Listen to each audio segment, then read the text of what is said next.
We live in troubled times. Across Australia, our rights are under constant threat. The struggle for civil liberties is a journey that is never ending. That's why we formed Civil Liberties Australia 20 years ago, to defend people's rights against threats by governments, police forces and authorities, to protest their excesses and to lobby for positive changes in the laws. We need a National Human Rights Act and human rights legislation in all states to safeguard rights and liberties.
Trauma is really about what happens to an individual, to a society, to a group of people when you have a situation that you cannot control.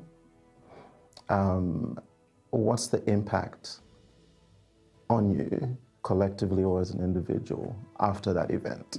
Essentially what happens with trauma is it stores a memory in the brain that says, anytime I'm in a situation that resembles that initial event, that fight, flight, freeze response is triggered.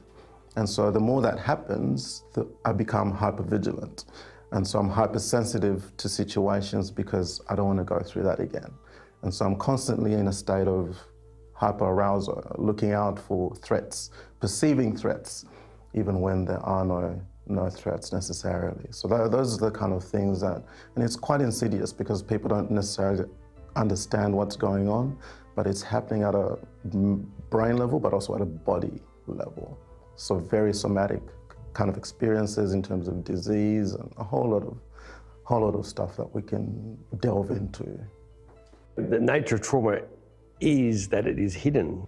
What's visible, the homelessness, the drug or alcohol abuse. The people who I got to know who'd been living on the streets of Fremantle over time, there were always those deep trauma issues. Yeah, often, going back to sexually abused as children or having other major traumatic episodes, children where they just can't, then Then, of course, you layer the way of masking that through alcohol and drug abuse, which then, of course, leads or can lead to people not being able to manage their day-to-day lives and then ultimately ending up on the street and ending up in that spiral. The impact of that really is about how the community are then, head deep in trauma. They are so entrenched in trauma that they are swimming in it.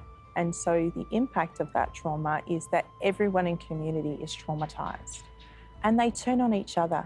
Internalised depression that then is about the violent nature of the way that people have their interactions is not grounded in culture and the way kinship relationships should operate. And basically what we then require is the police to intervene in that. We require services to intervene in that. So we then go to a very colonised practice of being able to address that, which in fact can be addressed through a decolonised process of addressing the trauma that exists.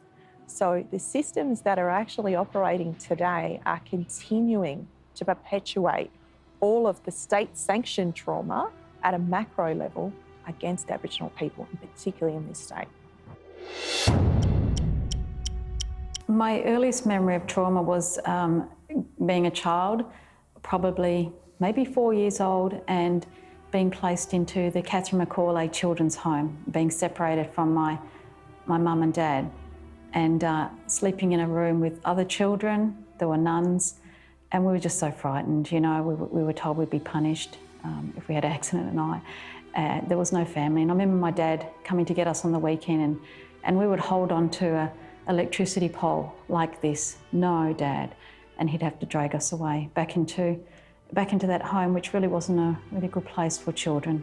I've also experienced other institutions, and unfortunately, in my contact with those institutions, I became a victim of sexual assault before I was 16 years old, and that was a violent and a life-threatening assault. So I saw my own death at that point, and that was a really horrific thing to have happened to me, and it's been a lifelong journey of healing around that. My trauma began when I was young. I had a bit of a troubled life growing up. Witnessed my mother being stabbed when I was young. She's still alive. Then I went from being in care at the time when DCP was quite, they would prefer taking kids away rather than helping the situation. So I've been placed in institutions, foster cares, everything all the way from the ages of 11 up to 17 years old. The trauma for mental health started way before actually getting to prison. And that's the biggest challenge that I think a lot of guys and girls face, is that this process took 4 years before actually getting to court. And that is the mental health challenge in itself, because unfortunately the media and unfortunately the way that some of the government agencies that actually look into some of the white collar work in different places, they see this as almost as a game. And for example, my case was put out in the media 2 days before Christmas.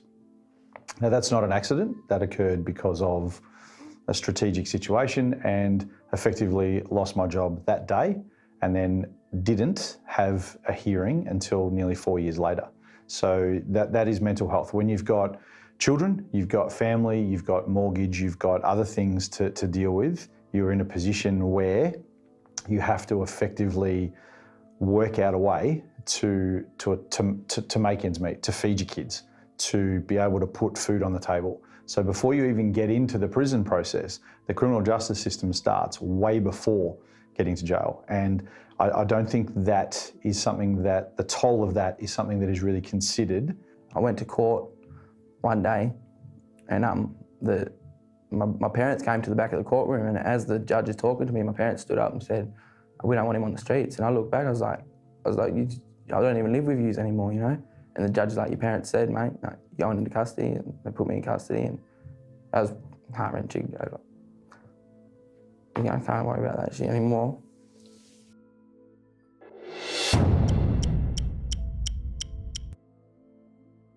We isolate them, we deprive them, we provide no nurture, and we resort to the punitive.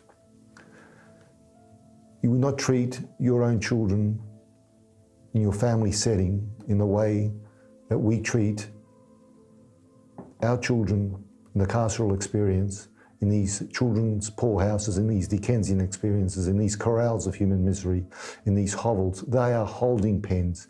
To give you an example of the type of deep trauma that can be entrenched in a young person and impact on them, there's a unit in Banksia Hill Detention, for instance, it's called the Intensive Support Unit. If a child gets distress, there's no spreading of the love or soul of the earth approach, or sitting down with the child to, in that discursive sense, to discuss as a parent would with their child, or as an ordinary citizen would with a young child in their care in the wider community. A child gets distressed on a phone call with a parent, if they have a parent, or with their carer, or with a girlfriend or boyfriend, and that child then plays out some of that distress in front of the guards, in front of others, even if they're caseworkers or psychologists. There's no de-escalation. The immediate response is to manhandle them, to handcuff them, and to take them to isolation, what's known as the Intensive Support Unit, but it's a place of isolation. It's a cage within a cage.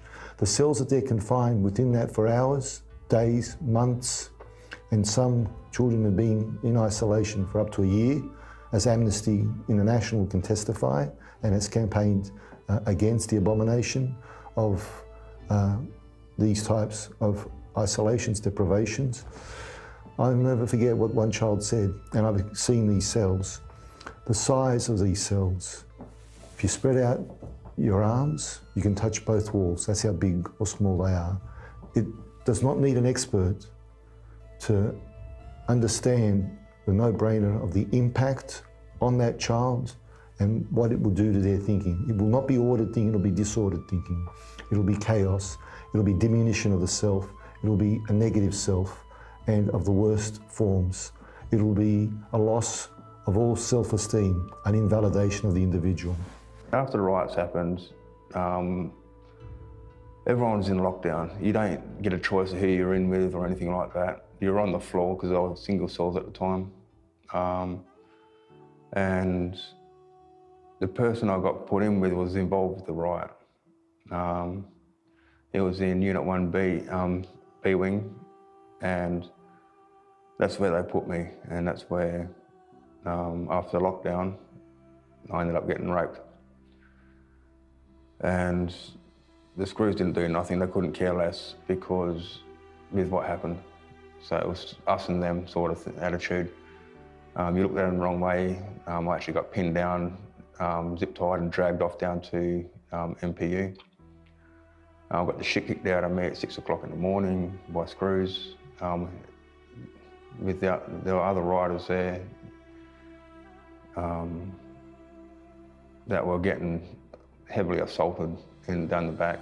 And you hear them scream at 5 o'clock in the morning sort of thing. Children as young as 10 years old have been locked up in Western Australia, and not understanding that child's background and where he came from, what he had to endure growing up, and they lock him up at as early as 10 years old. You know, the trauma that these little ones already have within them, and then the system adding more trauma to them.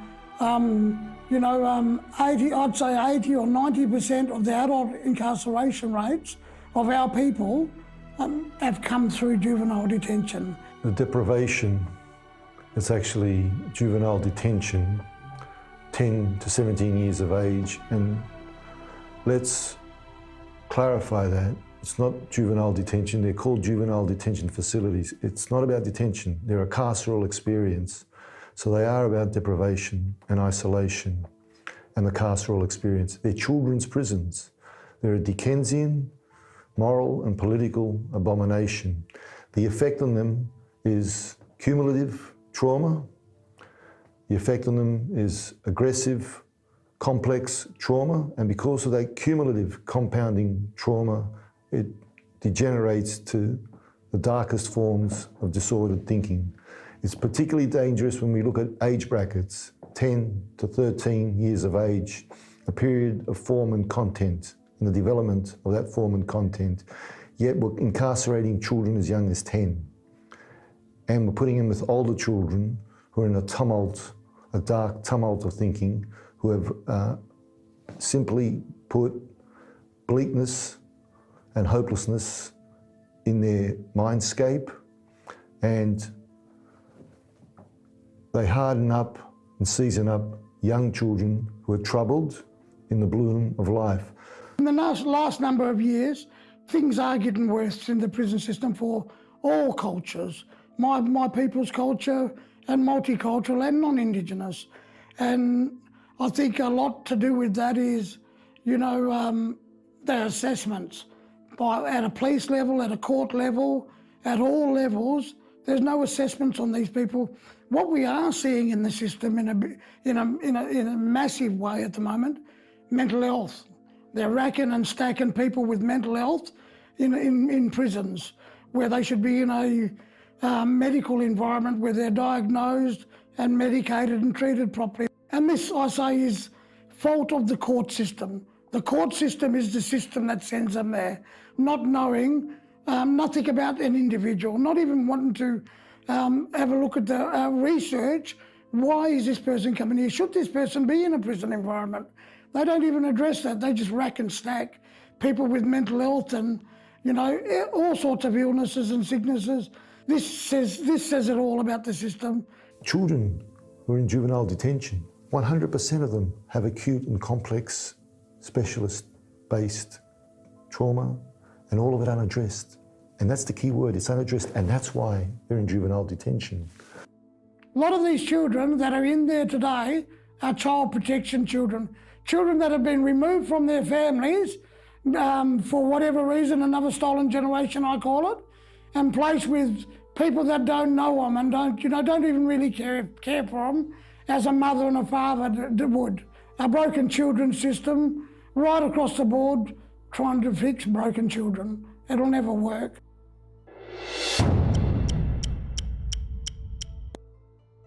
I've seen things happen there you would not believe, other prisoners being seriously abused, dangerous guards that would actually take prisoners and bash them, or have other prisoners bash them for them. You have officers, there's good and bad in everyone, same as a criminal. There's a good criminal and there's bad eggs in police, criminals, prison officers. There's bad eggs in there that like to inflict pain and, like to make your life misery and, act like they are representation of humanity than us. They think they're better than us, and, but some of them are brutal. They get our boys and they smash them. And we're not talking about one or two officers doing it, we're talking about a gang of them all at once. And they call it, you see these squads that rush into cells. They got full body armour on, helmets, everything. Can't even see their faces. And they just rush into a cell onto an individual, and, you could hear the screams. You could hear the screams of that individual. And then you see him being brought out with blood on his face and, hog-tied, feet, hand to feet. Everything, he's just tied up, he can't move. And carried like a pig on a spit. Many people are tortured in prison. OPCAT, which is the optional protocol to the Convention Against Torture, defines torture as any act by which severe pain or suffering, whether physical or mental, is intentionally inflicted on a person to obtain information or a confession, or to punish a person for an act he or she has committed or is suspected of having committed. It's a total human rights violation by our present government inflicted on its own people. Every 2 days on average, there's a self-harm. Every 4 days to 10 days on average, depending on the facility, but in terms of Banksia, every 10 days on average, there's an assault, a serious assault. It can be young one on young one. It can be older young one on younger young one. It can be a 17-year-old on an 11-year-old. It can be a 12-year-old on a 12-year-old. It can be a guard on a child. So we've had a lot of allegations by young ones of how guards have mistreated them, maltreated them, abused them, whether psychologically, emotionally, or physically. It's harrowing. But there's much of a sameness of testimony from so many that it goes to the heart of corroboration, which is the heart of evidence. I thought when I went there, like, you do your time, you know, everything all sweet, as long as you get along with everybody, not treating people bad, you know, you get along sweet, but it's not really like that because the officers in there have vendettas against the prisoners and detainees in there. After they dragged him down, they kept picking him up, dropping him, picking him up, dropping him, dragging him, picking him up, dropping him. And then when they come back, it was after hours as well, they come back when it was dark, opened our cells up and dragged us out one by one into the hallway and just like folded us up, like, you know, like put our ankles up near our heads and stuff. And like, I was apologetic then, you know, I was saying sorry. And then one of my other mates, his brother, he calmed fully down. He was trying to just finish off his dinner and they smashed his dinner in his face, dragged him out, like all food all over him then, you know. When I was in prison, I was medicated with Lagactyl, which is from what I was told, is like a liquid tranquilizer sort of thing. It pretty much just kills your motor skills. You're walking around like a zombie, literally drooling mess. That was the drug of choice at that time that psychiatrists give. Till later on, I was on risperidone, dithipin, and Epilum. There was one time where I did self-harm, just to get out of the cells. Other than that, that was a go-to thing. It's easier for them to throw you in a karate suit and chuck you in CCU or in the safe cell than what it is to deal with you, sort of thing. If they really have enough of you, they'll just drug you. And there's been a few cases where I've actually got drugged to the point where I was actually out cold for 3-4 days. I got the call, Carey, to the central office. So I got the central office and the guard that was there at the time. Is this your birthday card? I presume so.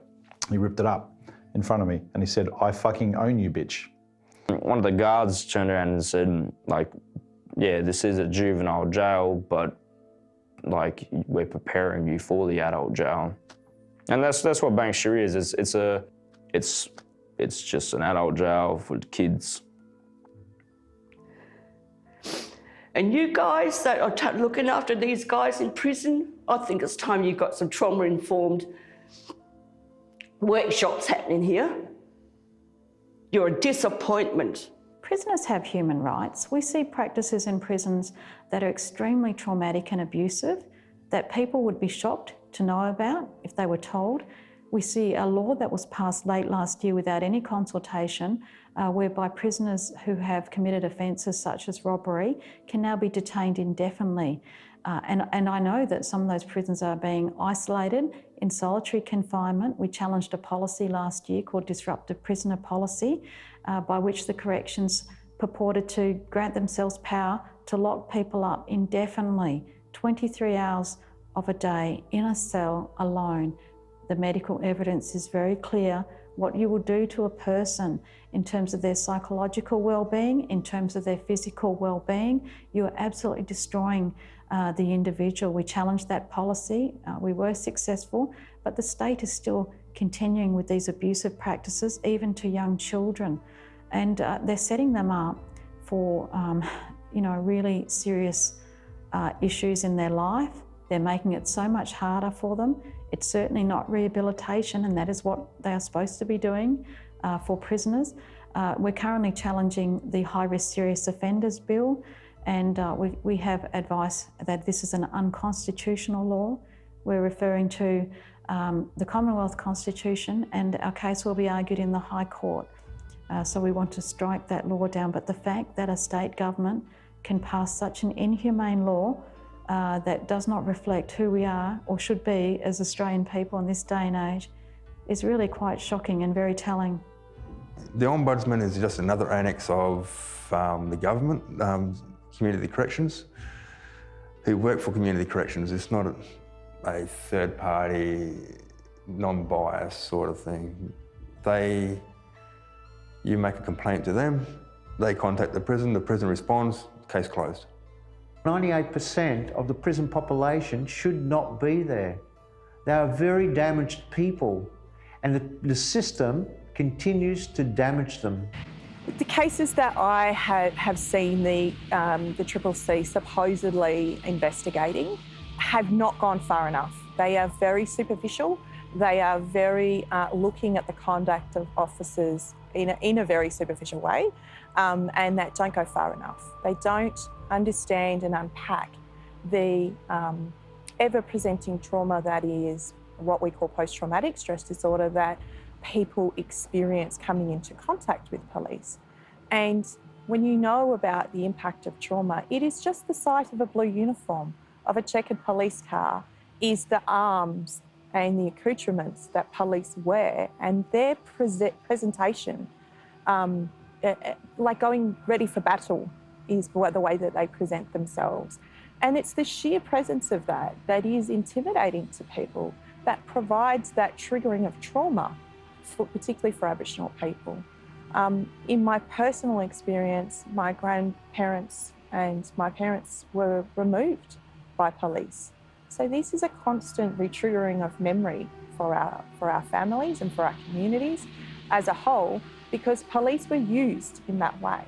And what we now see is the overt acts of violence against our people to control and maintain order in a way that is about patting people on the head and making sure that they're good little citizens. And unfortunately, that is not the way that trauma displays itself, particularly for people who have been highly traumatised and are constantly being triggered by their intergenerational trauma. We are not there for the children who have such trauma, who are born into disadvantage, who were born into these unfairnesses.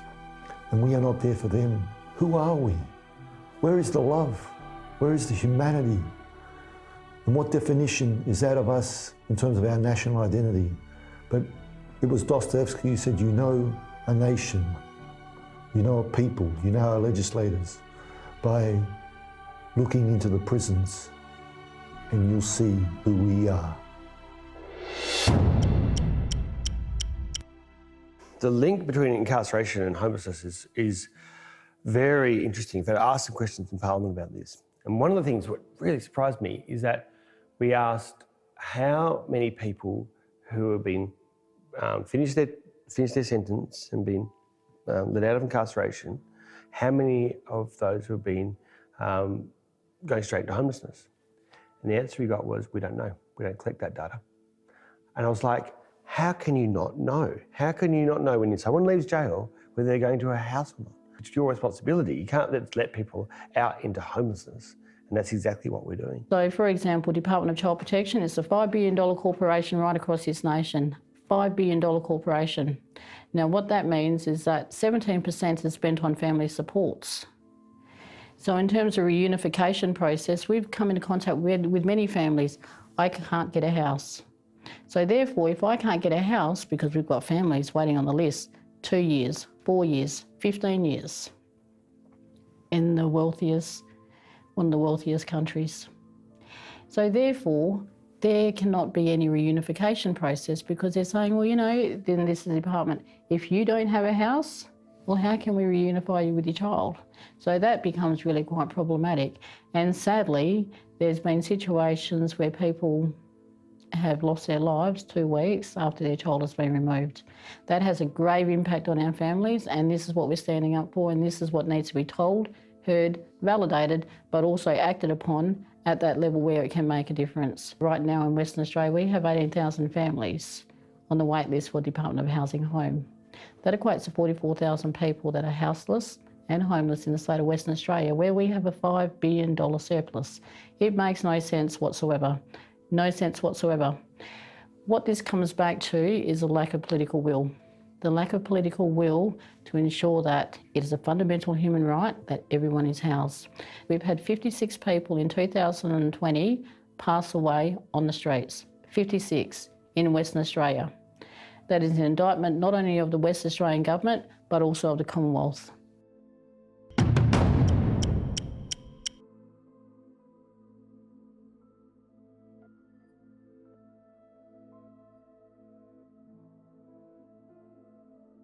All suicides are the result of some form of trauma. To presume otherwise is to not understand suicidality.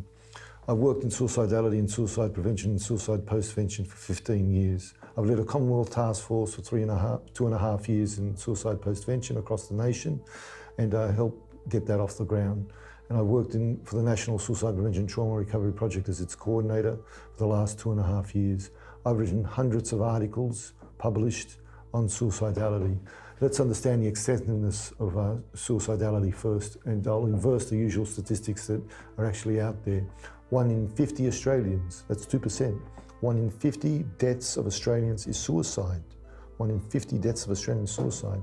For the migrant born from other than English backgrounds, 1 in 38 are suicides. For the First Nations people, 1 in 17 deaths is a suicide, and it's gone up every year for the last decade. It's gone up. It's a tragedy beyond. We're at a loss for words.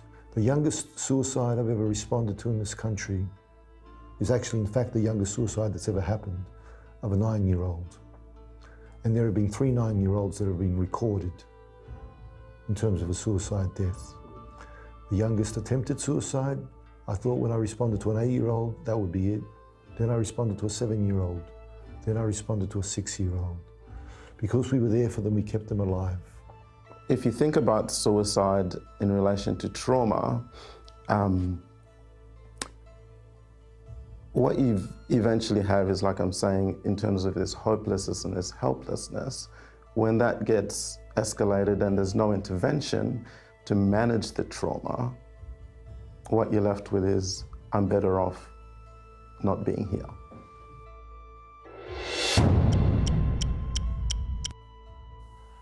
The effects of trauma in a family with an incarcerated parent is huge. A study in the UK revealed that 65% of boys in these families underachieve in school, went on to commit crime when older, and suffer mental health problems.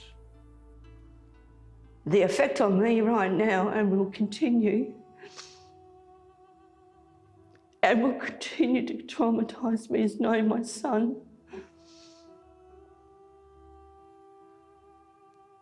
was on his own, feeling he had no one to turn to. His siblings turned on him. His uncles and aunties turned on him.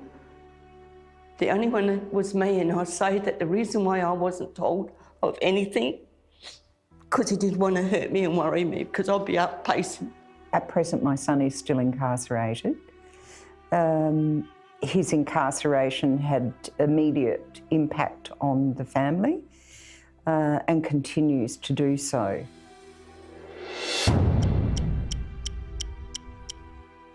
The system is designed to maintain the trauma. Now, whether that's deliberate or not, I don't know. But what I can say is that the system that's in place right now perpetuates and maintains it. The justice system is based on mental abuse, and it becomes physical abuse when you start going into the prison system. And it's just continued on. Whistleblower legislation should protect people who call out all of the injustices in the system. And currently that's not happening, particularly in Western Australia. And I do believe there are a certain type of person that is attracted to a system of justice, whether it's from a way where people want to help people, to receive a service to heal, or it's a group of people who are there to continue to perpetuate a level of violence within a system. And I think that we are somewhere in between that in Western Australia. And I think it waxes and wanes in relation to what's happening and the current climate. What we have seen is the increasing amount of violent episodes or incidences that are happening within our justice system. And we cannot ignore that. If we continue to ignore that, we will see the result of more deaths, and we will receive less accountability as a result of that. And we have seen that in the cases of JC, Kumanjay Walker in the Northern Territory. There are specific examples of the lack of accountability. Western Australia is the mother of all jailers when it comes to my people, and realistically all people. They've built themselves on incarceration, not so much rehabilitation. Prison destroys people. It dehumanises them. Its soul destroys them. It creates anxiety, creates depression, puts you on medication, makes you a drug addict. It doesn't end what they do. And then they throw you back out in society. And you're supposed to survive. Today's generation, sadly I don't know whether this is relevant, but how laws are changing to, in the right circumstance, they're great.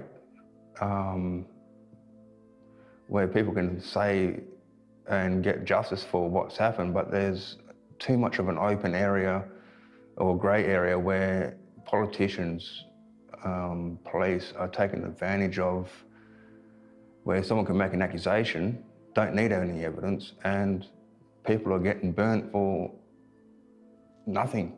Some of these people are so institutionalised that they know no different. There were people that I met in there that have never held a mobile phone in their hands. They wouldn't even know how to operate it. And it's like they're so out of touch with society and community that they can no longer relate to it. Well, isn't that a wrong in itself? And is anybody fixing this? No. They make up these laws not knowing the people that they hand them down to. They don't know us. They've never got to know us. They don't want to know us. They just want to make laws for us. And, you know, it's all punitive. It's nothing about rehabilitation and, re-socialisation and all that. It's brutal. We have the highest suicide rates, amongst the highest suicide rates in the world. We have the highest carceral experience of the First Nations people in the world. We have homelessness at levels so disproportionate. The disparity is heart-wrenching and heartbreaking. 40% of First Nations brothers and sisters live below the poverty line in this country. 60% in Western Australia, 75% in the Northern Territory. The removal of their children are at abominable rates. In the Northern Territory, 89% of children removed from their parents are First Nations. That wreaks havoc on who we are in terms of our national consciousness. We are still a nation fractured, divided, and the peoples of this continent are not respected in terms of who they each are in terms of their heritage and their cultural identity, and that goes to the heart of self-esteem and self-respect.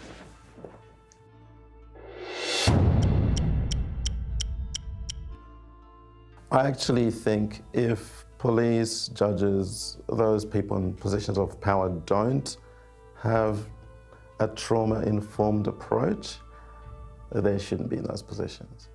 Because all that's going to happen, and I don't say this in a kind of derogatory way or to say that, there's something wrong with them, but I think unless you understand all these things we're talking about in terms of trauma, you're going to perpetuate the problem.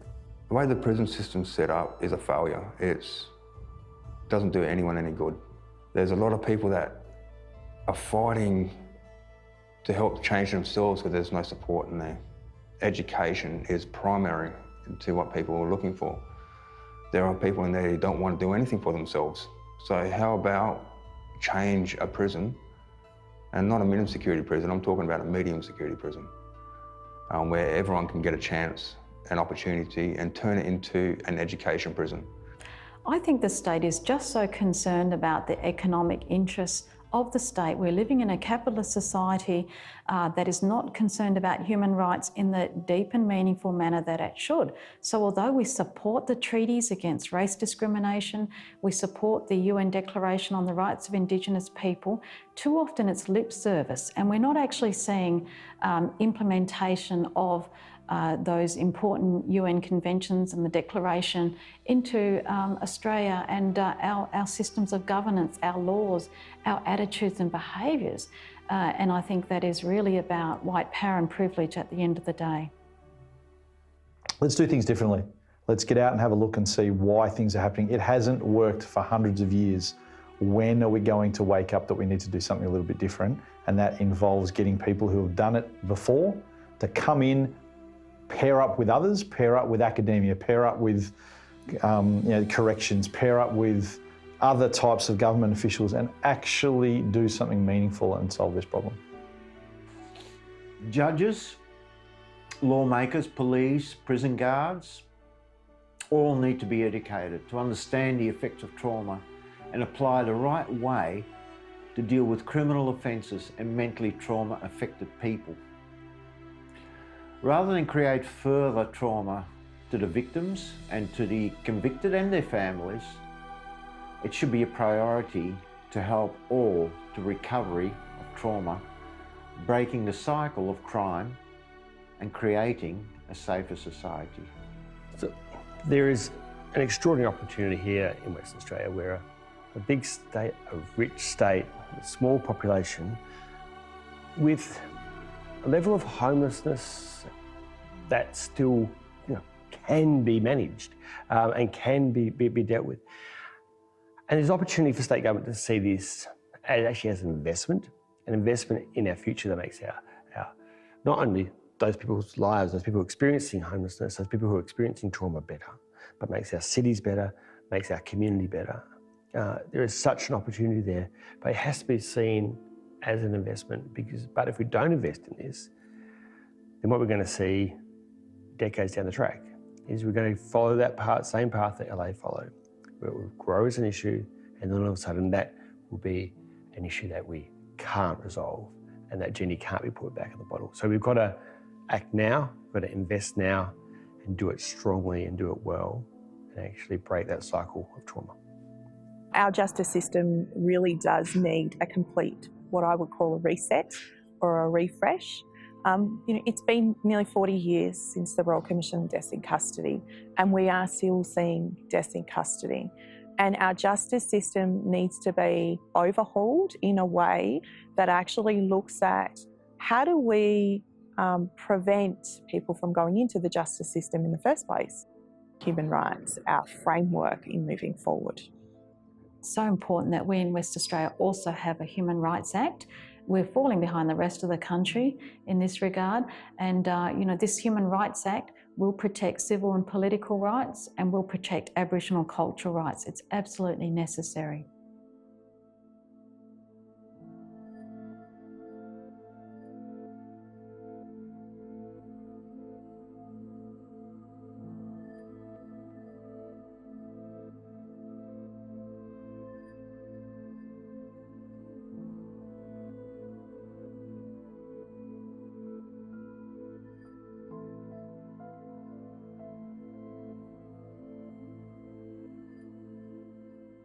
WA's Labor Party platform talks about its core beliefs and its principles for social justice.